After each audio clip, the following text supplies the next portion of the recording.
कहीं भगवान शिव पसंद होउची बेलपत्र जानती पौराणिक रहस्य। आगु को जानिया पूर्व चैनल को यदि नुआ आसी चैनल को सब्सक्राइब करी बेल आइकन बटन को दबाई दिंतु। भगवान शिवंकर सबुठारु प्रिय जिनिस विषय रे जेतेबेले कथा उठे बेलपत्र नाम प्रथमे आसे। आमे समस्ते जानू बेलपत्र भगवान शिवंक पई अत्यंत प्रिय एवं शिवलिंग उपरे बेलपत्र न बढ़ाइबे पर्यंत पूजा संपूर्ण होई न थाए। मान्यता रही शिवलिंग उपरे बेलपत्र आपण करिले महादेव खुशी हुअंती एवं भक्तर समस्त मनोकामना पूर्ण होता है। तेबे हिंदू धर्म रे महादेवंक पूजा बहुत खास होता है। भगवान शिवंक संतुष्ट करने कौन भोग नैवेद्य नुहे बरम एक पानी ढाल एवं किछि बेलपत्र ही यथेष्ट।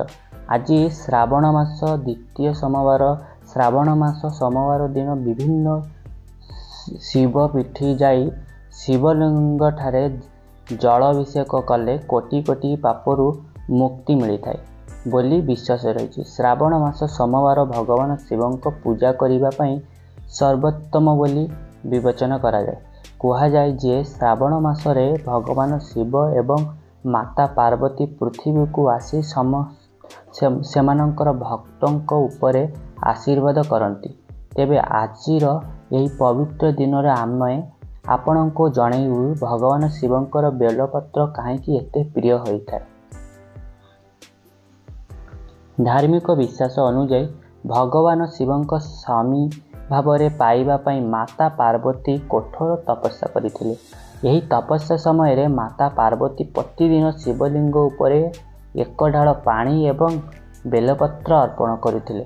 धार्मिक विश्वास अनुଯାयी तपस्या समय रे माता पार्वती प्रथमे भगवान शिवंक पाद तले बेलपत्र चढ़ाइथिले। सेही दिनरु महादेवंकर बेलपत्र अत्यंत प्रिय एभली मध्य कहा जाए। जो भक्त महादेवंक केवल जल एवं बेलपत्र सहित पूजा करिथांती तांको विवाहित जीवन भगवान शिव एवं माता पार्वती भली होइथाए। यह सहित सेही भक्त महादेव एवं माता पार्वती विशेष आशीर्वाद पाइथांती। श्रावण मास मध्य भगवान शिवंकर अत्यंत प्रिय एवं यही मास भगवान शिवंक पूजार्जन पई मध्य बेस जनाशुना। श्रावण मासरे शिव पार्वती पूजा करिबा द्वारा घरे सुख एवं समृद्धिता आसीथाए। यह व्यतीत विवाहित जीवन मध्य सुखी एवं समृद्ध रही थाए।